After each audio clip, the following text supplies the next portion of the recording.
নমস্কার সবাইকে, BML education পয়েন্টের আরো একটি ভিডিওতে সবাইকে স্বাগত জানাই। আজকের টপিকটা কোনো রিক্রুটমেন্ট রিলেটেড বা কোনো রকম স্টাডি ম্যাটেরিয়ালস রিলেটেড নয়। আজকের টপিকটা খুবই সেনসিটিভ, তার কারণ হচ্ছে যারা ম্যাকআউট ইউনিভার্সিটি থেকে বিএমএলটি বা ডিএমএলটি বা প্যারামেডিক্যাল বা অ্যালাইড হেলথের যেসব কোর্সগুলো পাস করেছো, তাদের ক্ষেত্রে একটা খুবই গুরুত্বপূর্ণ ব্যাপার রয়েছে নোটিশ করার মতো। বিশেষ করে সার্টিফিকেটের ক্ষেত্রে একটা গুরুত্বপূর্ণ ব্যাপার রয়েছে, সেই নিয়ে আজকে একটু আলোচনা করব। তো যারা আমার চ্যানেলে নতুন আছো অবশ্যই চ্যানেলটিকে সাবস্ক্রাইব করে নাও এবং ডেসক্রিপশনে হোয়াটসঅ্যাপ গ্রুপের লিঙ্ক দেওয়া আছে, অবশ্যই তোমরা জয়েন হয়ে যাও। তোমরা সমস্ত আপডেট পেয়ে যাবে ম্যাকআউট রিলেটেড এবং সমস্ত রিক্রুটমেন্ট রিলেটেড এবং স্টাডি ম্যাটেরিয়ালসও পাবে।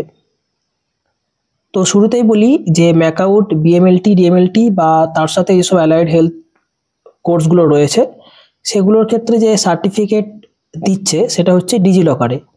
সেটা ডিজিটাল সার্টিফিকেট। আমরা জানি যে ডিজিলকার সব জায়গায় অ্যাপ্রুভড, এটা গভর্নমেন্ট অফ ইন্ডিয়া থেকে বলে দেওয়া হয়েছে। বাট এক্ষেত্রে একটা প্রবলেম, মেন প্রবলেম যেটা রয়েছে সেটা হচ্ছে হার্ড কপি কিন্তু না দিলে সেটা কিন্তু মানে ডিজিলকারের সার্টিফিকেটটাকে আমরা কিন্তু প্রিন্ট আউট করে সেটা কিন্তু কোনো জায়গায় হার্ড কপি হিসাবে দিতে পারি না। সেটা কিন্তু কেউ অ্যাপ্রুভ করে না। ডকুমেন্ট ভেরিফিকেশনের ক্ষেত্রে সেটা খুবই প্রবলেম, সেটা আটকে দেবে। তো আমরা ফর্ম ফিল আপের ক্ষেত্রে অনলাইনে সেটা অ্যাপ্লিকেশন করছি, তখন ডিজিলকারে সার্টিফিকেট দিয়ে দিচ্ছি, তাতে কোনো সমস্যা নেই, কোনো অসুবিধা নেই। বাট যদি কেউ পরীক্ষায় কোয়ালিফাই করে কোনো রকম কম্পিটিটিভ এক্সামে, তো সেক্ষেত্রে যখন সে ডকুমেন্ট ভেরিফিকেশনটা করবে, সেই ডকুমেন্ট ভেরিফিকেশনের সময় তার কিন্তু আটকে দেবে।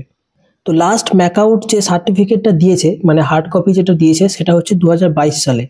এখন হয়ে গেল 2025 সাল, মানে 2023, 24 এবং 25 এই যারা পাস আউট করেছে, 2026 সাল আসতে চলেছে।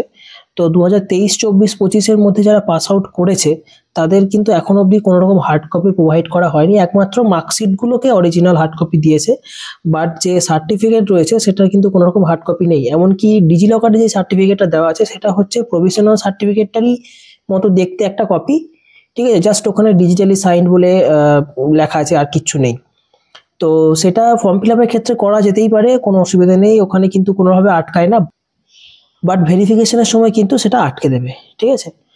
তো এই নিয়ে একটা খুবই আমাদের একটু কনসার্ন হওয়া উচিত। তার কারণ হচ্ছে 2022 সাল থেকে কিন্তু কোনো রকম হার্ড কপি প্রোভাইড করেনি।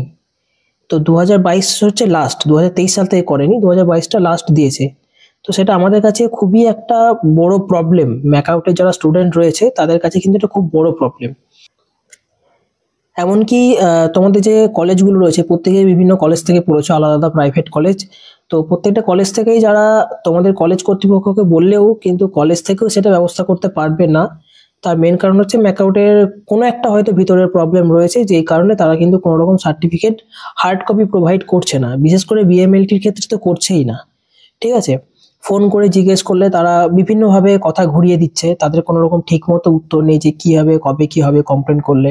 তো অনেকে যাচ্ছে, গিয়ে কি করছে, ডিজিলকারে যে সার্টিফিকেট রয়েছে সেটা প্রিন্ট করে সেটাতে সাইন করে নিয়ে আসছে। তো সেটা করিয়ে রাখলে আপাতত কাজ চালানোর জন্য হবে, বাট ওটাও কিন্তু সব জায়গায় ভ্যালিড নয়, ওটা কিন্তু সব জায়গায় অ্যাপ্রুভ করবে না। ওরা বলেই দেবে যে এটা কিন্তু অ্যাপ্রুভ করবো না। তো ডিজিলকারটা একমাত্র অনলাইনেই অ্যাপ্রুভ হয়, অফলাইনে কিন্তু নয়। ওটার প্রিন্ট কপি কিন্তু কোনো জায়গায় অ্যাপ্রুভ করে না, এটা সবাই ভালো করে মনে রেখো। এবং অপেক্ষায় রয়েছি যে ম্যাকআউট কবে সার্টিফিকেটটা দেবে অবশেষে। অনেক জায়গা থেকে তো শুনছি, বলছে যে সার্টিফিকেট আর দেবে না হার্ড কপি। বাট সেটা যদি হয় সেটা তো আমাদের ভবিষ্যতের ক্ষেত্রে খুবই বাজে অবস্থা, মানে ভবিষ্যৎ নষ্ট হওয়ার মতো অবস্থা আর কি। হার্ড কপি না পেলে তো আমাদের সব জায়গায় অ্যাপ্লিকেশন করতে পারবো না। এবং বিভিন্ন ক্ষেত্রে তো শুধু ডাইরেক্ট ইন্টারভিউ যেগুলোতে হয় সেগুলোর ক্ষেত্রে তো শুধুমাত্র তোমাকে হার্ড কপিটাই নিয়ে যেতে হবে, সেখানে তো অনলাইন কোনো রকম দেখবে না ডকুমেন্ট। এবং ডকুমেন্ট ভেরিফিকেশনের ক্ষেত্রে তো একদমই না। তো এই টপিকগুলো নিয়ে একটু কনসার্ন থাকা আমাদের উচিত। আমার মনে হয় ম্যাকআউটের যারা স্টুডেন্ট রয়েছে সবার জন্য একটা গ্রুপ আমি করেছি হোয়াটসঅ্যাপে। তো সবাই সেখানে জয়েন হও, তোমাদের কলেজ থেকে আপডেট নাও, যারা বিভিন্ন কলেজের স্টুডেন্ট রয়েছে সবাই সবার কলেজ থেকে আপডেট নিয়ে সেই গ্রুপে দাও যে কি বলছে কলেজের রেসপন্স কি। ম্যাকআউটের রেসপন্স তো আমি বললাম, ম্যাকআউটের এটাই হচ্ছে রেসপন্স, তারা কিন্তু এখনো কোনোভাবে কিছু বলছে না ঠিক করে। যদি ম্যাকআউট সার্টিফিকেট দিয়ে দেয় তাহলে তো খুবই বেটার হয় আমাদের জন্য, খুবই ভালো। বাট সার্টিফিকেট যদি না দেয় তাহলে খুবই সমস্যার বিষয়। এবার কবে দেবে সেটা ম্যাকআউটের উপর নির্ভর করছে। তো সবাইকে থ্যাংক ইউ। দেখা হচ্ছে তোমাদের সাথে নেক্সট ভিডিওতে। যদি কোনো রকম আপডেট পাই অবশ্যই তোমাদের ভিডিওর মাধ্যমে শেয়ার করে জানাবো। তো ভিডিওটি কেমন লাগলো অবশ্যই লাইক করে দিও এবং একটি কমেন্ট করো ভিডিওটিতে। Thank you for watching. Do like, share, and subscribe. BMLT Education Point.